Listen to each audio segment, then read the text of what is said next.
Hello hello, ಏನ್ ಮಾಡ್ತಿದ್ಯಾ? ನಾವು ಮನಿಯೊಳಗೆ ಎಲ್ಲಾರು ಸೂಪ್ರಾಮ್ಸು ಮೂವಿಗೆ ಹೊಂಟೇವಿ. ಅದ್ರ ಸಲುವಾಗಿ ಮಸ್ತ್ ರೆಡಿ ಆಗಿ ಕೂತೇನಿ ನೋಡು. ಮತ್ತೆ ನೀ ಏನ್ ಮಾಡ್ಲಿಕತಿ? ನಾನ್ ಇವಾಗ ಎದ್ದೆ ನೋಡು, ನಿನ್ ಫೋನ್ ಬಂತಲ್ಲ, ಇಷ್ಟೊತ್ತು ಮಲಗಿದೆ, ಇವಾಗ ಎದ್ದೆ ನಾನು. ಇನ್ನ ಮಠ ಮಕ್ಕೊಂಡಿ ನೀನ?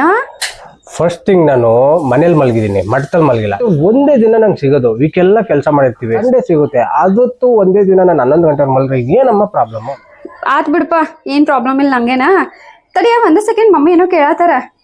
ಏ ಮಮ್ಮಿ, ಅಲ್ಲೇ ಬರ್ಸನ್ ಕಟ್ಟಿ ಮೇಲೆ ಸೈಡ್ ಲೆಫ್ಟ್ ಸೈಡ್ ಇಟ್ಟೇನ್ ನೋಡವ, ನೋಡೊಂದಿಟ ಬರ್ಸನ್ ಕಟ್ಟಿ ಮೇಲೆ ಈ ಕಡೆ ಲೆಫ್ಟ್ ಸೈಡ್ ಇಟ್ಟೇನ್ ನೋಡ. ಏನೋ ಬಸ್ರಿ ಕಟ್ಟೆನಾ?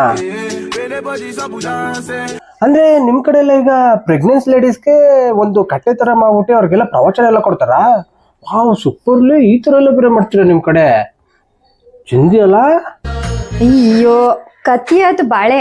ನಾನ ಯಾವ ಬರ್ಸನ್ ಕಟ್ಟಿ ಬಗ್ಗೆ ಹೇಳಿಕತ್ತೇನಿ. ಇಲ್ಲಿ ಬಸ್ ಕಟ್ಟಿ ಅಲ್ಲ, ಈಗ ಕಿಚನ್ ಒಳಗ್ ಒಂದು ಕಟ್ಟಿ ಇರ್ತೈತಿ ಗೊತ್ತು, ಗ್ಯಾಸ್ ಬಲಿ ಎಲ್ಲ ಇಟ್ಕೊಳ್ಳಿಕ್ಕೆ ಒಂದ್ ಮಾಡಿರ್ತಾರ ಗೊತ್ತೈತಿ, ಅದನ್ನ ಹೇಳಿಕತ್ತೇನಿ. ಬರ್ಸನ್ ಕಟ್ಟಿ ಅದು ಬಸ್ರಿ ಕಟ್ಟಿ ಅಲ್ಲ. ಈಗ ನಮ್ ಕಡೆ ಯಾವ ಬಸ್ರಿ ಕಟ್ಟಿ ಅದು ಏನ್ ಕಾನ್ಸೆಪ್ಟ್ ಅನ್ನ ಇಲ್ಲ.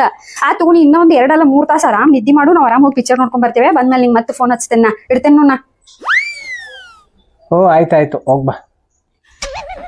ಏನೇನ್ ಮಾಡ್ತಾಳೋ, ಬೆಳಗ್ಗೆ ಎದ್ಬಿಟ್ಟು ತಲೆಗೆ ಶೂಟ್ ಆಗ್ತಳಪ್ಪ ಇವಳು. ಬಸ್ಸಿನ ಕಟ್ಟೆ ಅಂತಳೆ, ಇಟ ಮಠ ಅಂತಳೆ, ಇನ್ನ ಮಠ ಅಂತಳೆ. ತಲೆ ಕೆಟ್ಟೋಯ್ತು.